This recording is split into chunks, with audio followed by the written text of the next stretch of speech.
I'd like to introduce my first two guests, and they are Mr. Bill Randall. Good morning, Bill. Good morning. It's a pleasure to be here. It's always good to be in Detroit. That's what I say. Drew, Good morning, and it is always a pleasure to be in Detroit. and you're in Detroit all the All the time. time. And yes, that's Drew Schultz over there to my left, to your right.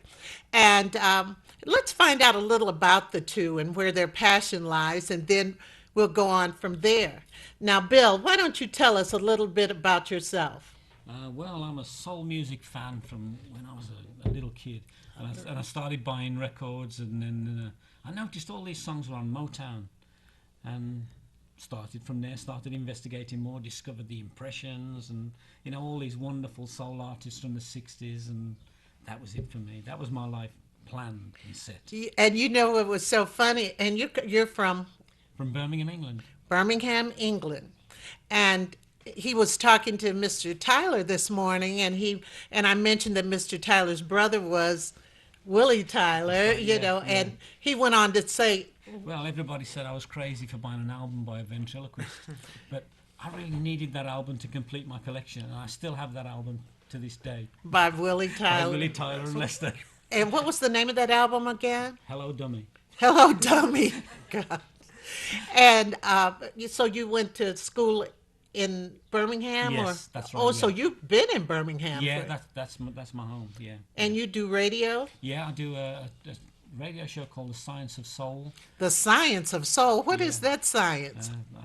it's all about great music from any generation, and it's syndicated to two stations here in the States. Really? Yeah, What can we ever pick it up? Legend 107 in Tampa Bay, they run the show. Is it online or anything? Yes, yeah. You Oh, can also visit my website, www.thescienceofsoul.com, and podcasts are available on there, and everything you need to know. now do a lot of performers from here come over there and perform? Not as many as they used to, but at one time we were a real, great place for particularly Detroit artists to come. I mean, I had the pleasure of working with Edwin Starr for many, many years. Edwin Starr, Yeah, Double O yeah, Soul. yeah. And with the artists coming over, was how I got to meet Drew, because Drew was with the Four Tops at that time. Drew was with the Four Tops. Yeah. Now, Drew, now you're a young blood here. Now let's talk a little bit about that. Where'd you go to school? Tell us a little of your history. I grew up in Shaker Heights, Ohio, right outside of Cleveland. Right. And similar to Bill, I just grew up with Motown music all around me. My mom was in a cover band that played around Cleveland, and still is in that band. And That sings a lot of Motown hits. lots of Motown hits. And so they would have these cassette tapes, right? And they would take their cassette tapes by genre. So they had their cassette tapes for ballads and their cassette tapes for classic rock or the Beatles. And they had their Motown cassette tapes. And I would steal my mom's cassette tapes that they were using to learn these songs for the band and listen to I Wish It Would Rain by the Temptations just on Oh, repeat. goodness. And it just got the ball rolling. The movie Standing in the Shadows of Motown on the Funk Yes, Brothers, that movie yes. came out when I was in middle school or high school, and I was just on the cusp of being really serious about music, and that movie really kind of It something impacted clicked with you. me, yeah, in a really big way, in a big way. So you decided then to do what? I just got more and more deeply involved in Motown music and soul music specifically, and I actually seeked out the Funk Brothers because I wanted to meet them. And Really? yeah, yeah. And this is when the internet was kind of a new thing, so you could find people's contact information online. That doesn't really happen anymore, you know. And so I found the Funk Brothers manager, and he helped me meet them. And the drummer from the Funks, Uriel Jones, really kind of took me under Yes, his wing. Uriel.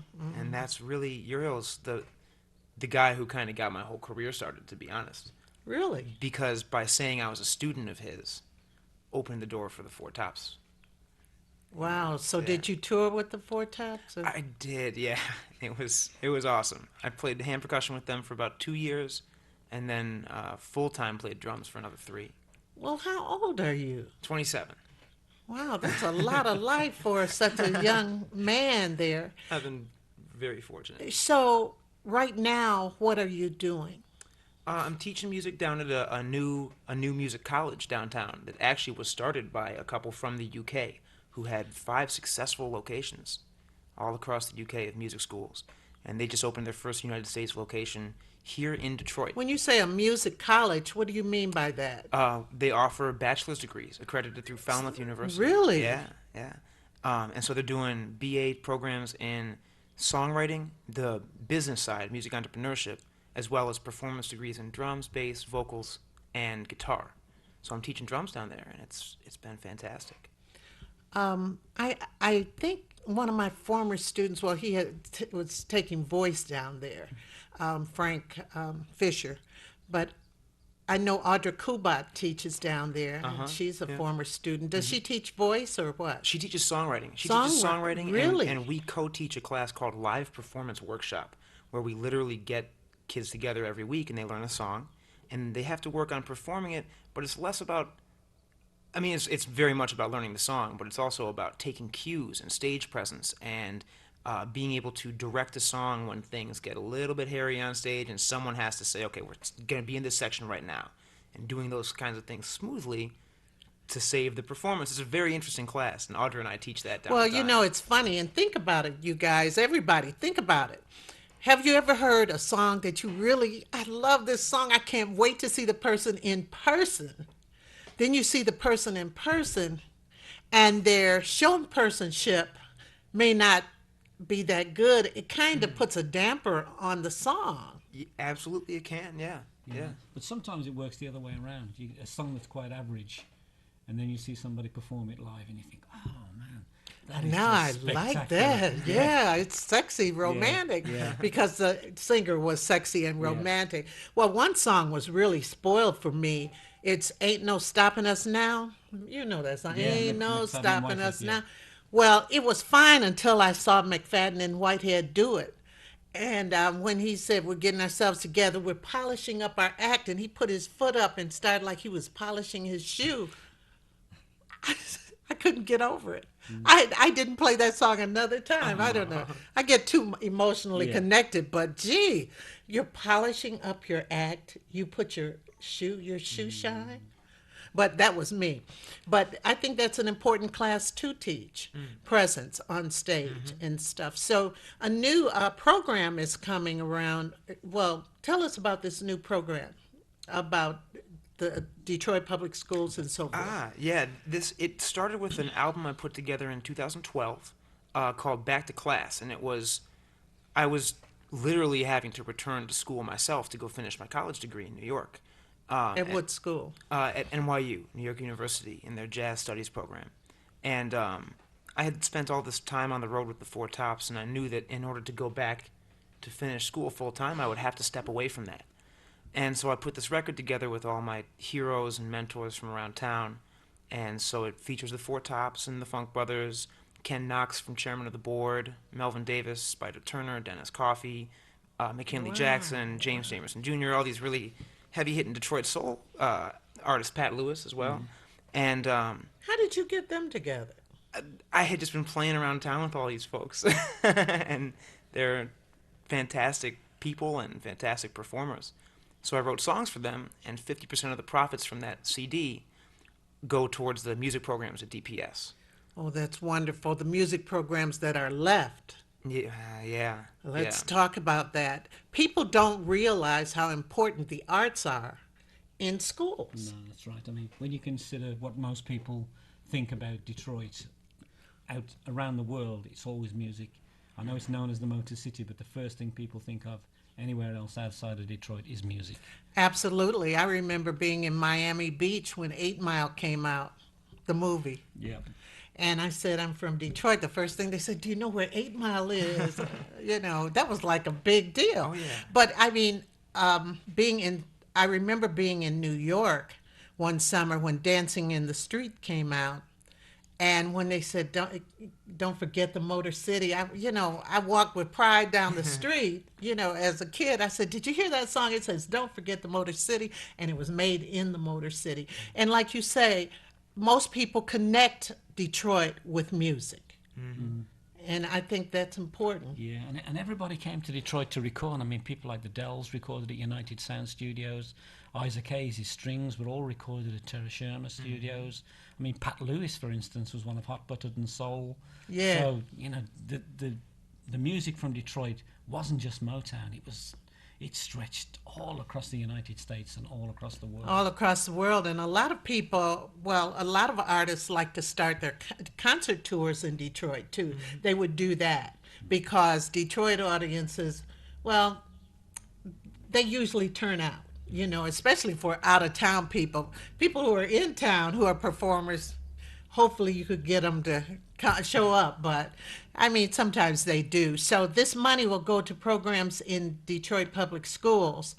And have you targeted the schools? Do you know what schools, or who would you give the money to? Well, we made our first donation from the record around Christmas time that year, and the DPS is interesting in that they have a separate organization called the Detroit Public Schools Foundation. So if anyone wants to donate to the schools, they donate through the foundation. They handle all the donations and allot those funds towards what people want their donations to go towards. And so it's actually a completely separate administrative structure from the Detroit Public Schools themselves. So the donations go to the Detroit Public Schools Foundation, which then directs it towards the music programs. Oh, that's excellent. So how long will you be doing this? Well, I mean, ideally, if the project continues to go more and more towards being profitable, those profits will continue. Well, how It's do not we get that album? I mean, CD. Thank you, what do because they I'm terrible call? at selling it.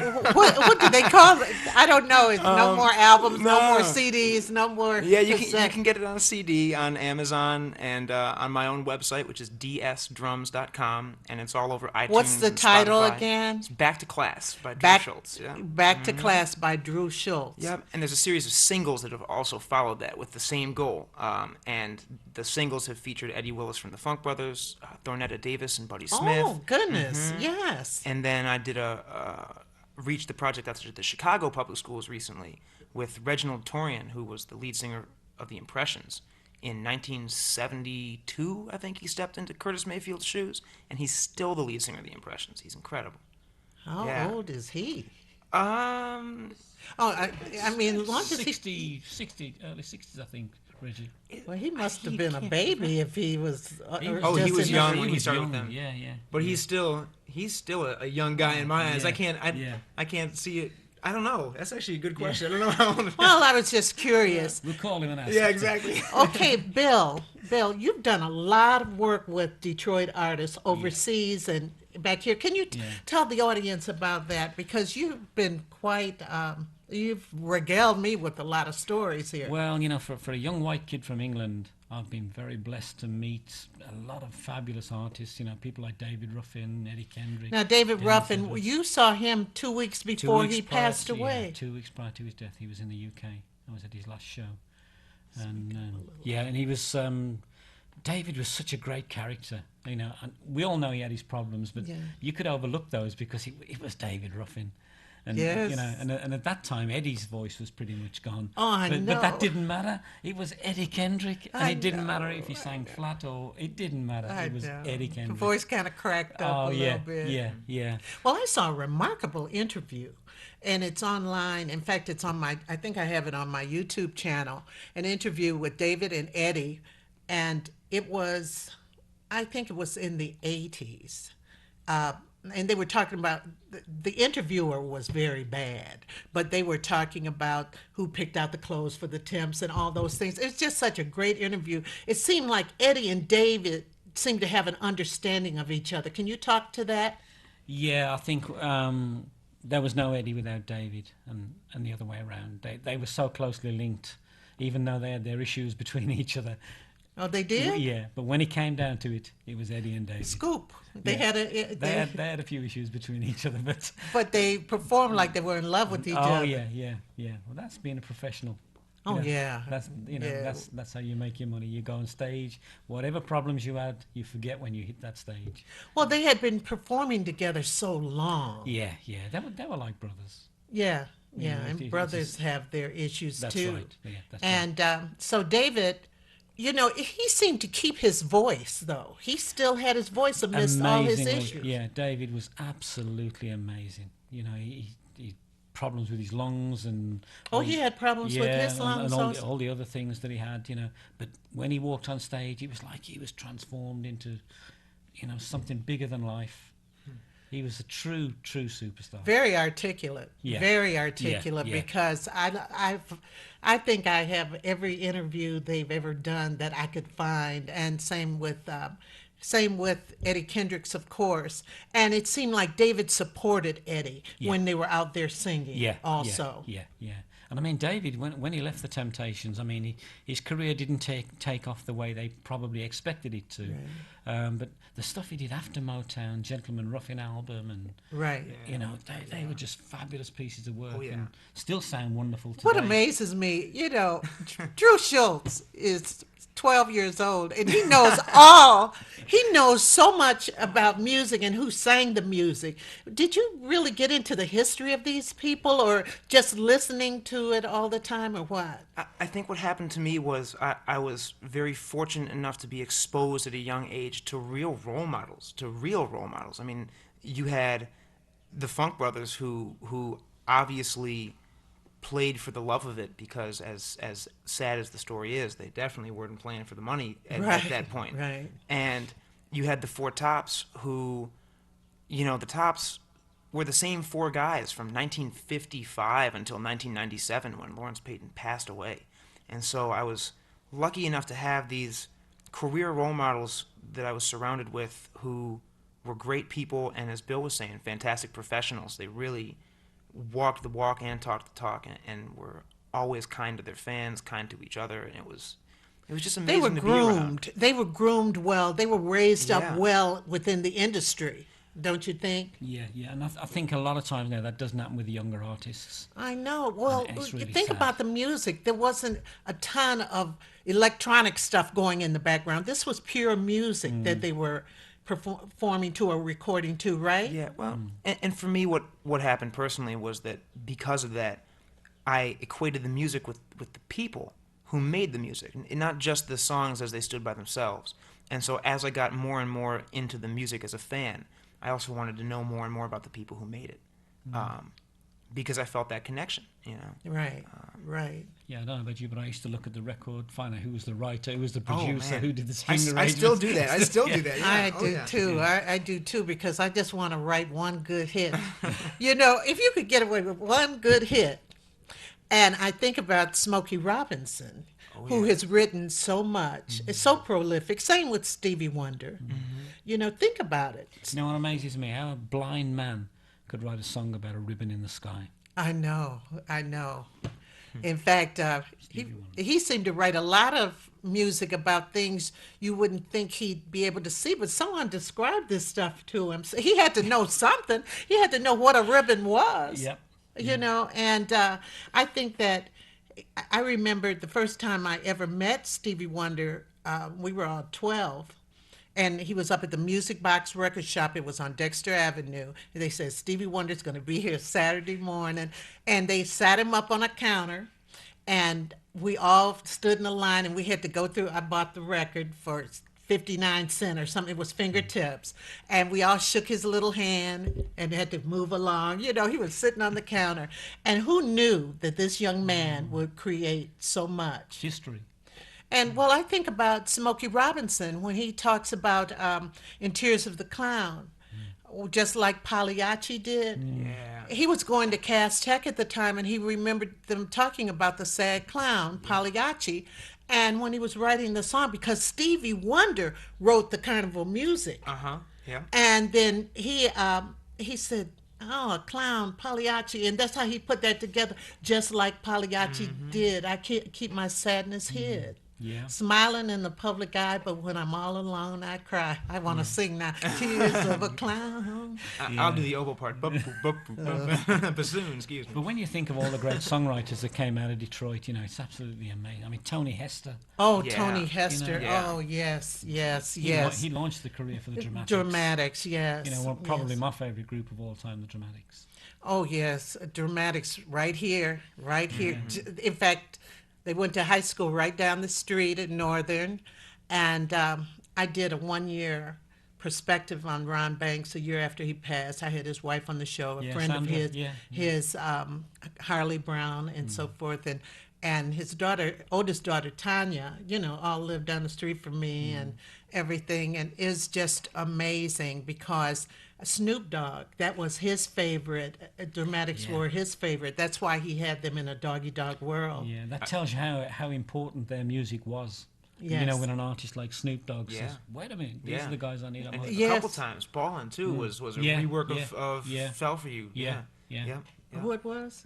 Snoop Dogg had a song called "Ballin'." There was a rework of the rework of dramatic song Fell for "Fell You. for You." Yeah, well, of Fallin', course. Fallin', Fallin', yeah. Fell for you. Exactly. Yeah. Yeah. I know. Yeah. In fact, it's funny because my daughter listens to the Dramatics Pandora station, which has some great songs on it and everything. And I really would like to. And Ron wanted to see the dramatic story made. Yeah. He really wanted Yeah. to Yeah. see that done. And he was just over to by my house a few months before, he and his son, before he passed, and we talked about that and writing a treatment for it and so forth. But hopefully, maybe someone will pick up that mantle and do it because they have quite an interesting story. Yes, they do. He was such a character, though, wasn't he, Ron? Oh, yes, he was. He was Oh, quite a incredible. character. I remember one time I was in Chicago and it was dead of winter, real cold. We were going to the Erie Crown Centre and Dramatics were on there. And we were sitting in the hotel with Ron and we were in the room and Ron says, "Oh, the early songs, I love doing those early songs." And he's sitting there in his underwear and he starts singing Inky Dinky Wang Dang Do. And Sandra says, "What the hell is that?" He said, "Oh, that was way before your time." Yeah, Inky Dinky. They were young when they Ron sang was that. 14 years old when they recorded it. And Ron, as a young man, was such a handsome man, and his best friend said in school they used to call him Dark Gable. Yeah. That was funny. Yeah. But he was just a wonderful guy, and I do miss him quite a bit I because think the world misses Ron Bain. right. He tells quite a tale. Now tell me, in England, where you are in Birmingham, what kind of reception do you playing the soul music? What does that get? The great thing about today is that you're not restricted to an area. Right. My territory is the world. Right. I play music. I get listeners in Japan, Germany, Russia, the United Kingdom, the United States, and everywhere. Well, Australia. what is the reaction? Do people like it, the music? Yeah. It's got a very strong following. A very strong. How do you following. know? How do you gauge it? From feedback that we get from the show, from hits we get on podcasts and things, and I've done a lot of interviews over the years as well with many artists. People like Marv Johnson and Marv Johnson. Yeah, Come yeah, on. yeah. I got that. You got I what it I takes. was like in 4th grade or Yeah. 5th grade when that Oh, came yeah, out. Yeah, I knew Marv really well. He was a real nice guy. Right. Yeah. What's his name? What about Nolan Strong? Yeah, I didn't know Nolan Strong. No, He didn't know. wrote. He did Mind Over Matter. Yeah, that's right. Mind over yeah, matter. Yeah. But I mean, some of the greats of Detroit, like Popcorn Wiley. Yes. Richard Popcorn Wiley was just great. Steve Mancher. I mean, I defy anybody to listen to Steve Mancher Yeah. and not cry. Ah. When Steve sings "Don't Make Me a Storyteller," Man, if that don't give you goosebumps, it's- you're dead. Steve Mancha had one of those voices where everything he said, you just felt like he was about to break down and cry. You felt like he was Right. about to lose it. Right. And he just had one of those voices. And for me, when you put Steve Mancha and Melvin Davis together, and Melvin Oh, still lives in Melvin, Detroit, yeah. and God is bless his soul, writing and too. performing, he's amazing. He's still doing it big time. But man, the songs that Melvin Davis wrote and Steve Mancha sang, that combination was just out of this world. Well, what do you see now?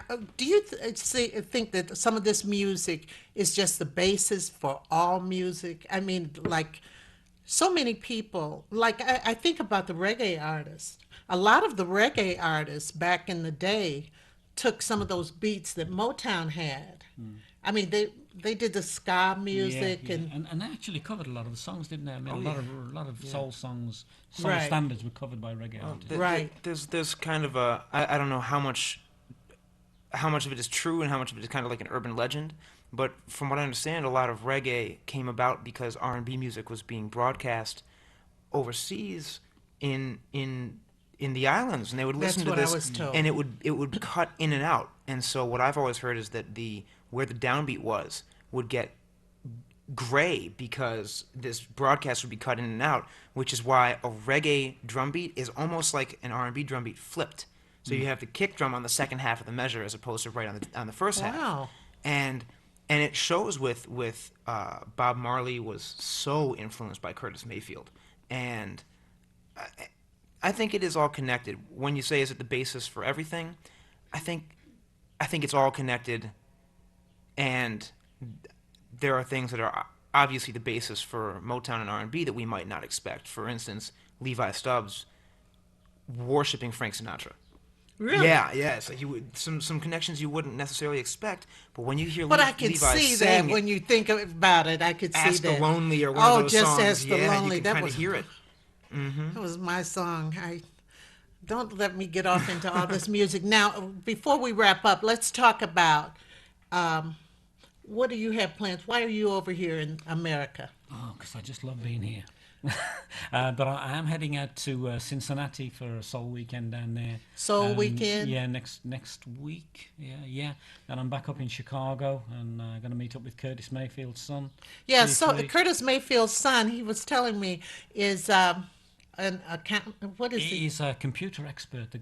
Curtis is a real nice character. He decided not to go into music because of the fact that how do Well, you follow in your father's yeah, footsteps? that's a big name to carry That's a initially. big name, Yeah, because I yeah, remember Frank Sinatra Jr. yeah, He yeah, couldn't do it. He couldn't yeah. cut it. He couldn't cut it. Well, I did an interview with Curtis about two years ago, I think, and I approached it from the fact of what it would be like to be Curtis Mayfield's son, Uh-huh. rather than just talk about his father. What was it like to be Yeah, the son of yeah, Curtis yeah. Mayfield? And he was telling me stories about when he was in the studio as a kid and they were doing the Superfly soundtrack. Superfly. Imagine being there when that was, Yeah. you know. Freddie's dead. Oh, Oh, I mean, and I one of my favorite is the soundtrack from Claudine, oh Yeah. yeah, The Makings yeah, of the You, and makings so of you. I mean, and Add a so little honey forth. sugar. Oh my gosh! Well, when you come back in town, you have to come back on the show. And Drew, tell the audience once again about your album and everything, and the benefits. Yeah, so one more time, the project's called Back to Class, and you can find all about it on dsdrums.com or just Google search, Back to Class Detroit, and I'm sure a bunch of stuff will pop up. And it's original music featuring the Four Tops and Reggie from The Impressions, all these R&B guys with 50% of the So, profits going to the what are you schools. doing nowadays too, Um, besides teaching? Besides teaching on Saturday, May 30th, which is not this Saturday but the Next, following week, I'm doing a show with Buddy Smith, he had the hit "When You Lose the One You Love" in the '60s, and he's still writing and performing and singing his butt off. And so we're performing with Buddy as well as Antea Shelton, and Antea is the head of vocals and songwriting at Dime. And she's written songs for Beyonce and Justin Bieber and Jennifer Lopez and Mary J. Blige, as well as I'm playing with Ray Haywood and the Motor City Kings that evening too. So it's kind of like a classic meets where is contemporary. that going to be? Northern Lights Lounge, Saturday, May 30th. And then I got the back to class thing rolling all the Right, time. right, So. right. And so drums are your major. That's your major instrument. Oh yeah, yeah. I was joking back in the room back there that I play piano only well We enough have to a write. quick call before Oh, we wrap. Good morning. Hello? Hello? Good morning. How are you there, Miss Perryman? Oh, just fine. All right. Did you have a question? That's good. I'm just going to call up and throw a little bit of support from the folks back here in the UK, Birmingham area, from the 102.5 the station there. Oh, okay. Mr. Matt Houston, in effect. What's up, Mr. Hey, Bill? what's happening, Matt? You okay? I'm hanging in there. I'm watching you on the show, man. Like I said, doing your world tour. I just wanted to let you know we back here supporting you. Oh, Thank you that's so wonderful. much. Thank you. Oh, wow. That is great, Papa. Thank you. Thank you. We're here every Friday morning. So, guys, All right. thank you. Have a great one. You Guys, too thank now. you. Bye-bye. Bye bye. Guys, thank you all so much. This has been quite a pleasure, a lot of Thank history you. here. I've been looking forward for a long time for you to get on here and us talk and meet in person Thank you. Yeah. and everything. And like I say, Bill reached out from the United Kingdom to me. So we appreciate it. To me WHPR. too. So thank you. Yeah, we're everywhere. So stay tuned. We'll be right back with Heather Buchanan and then Jackie Berg. We got a lot to talk to you about this morning.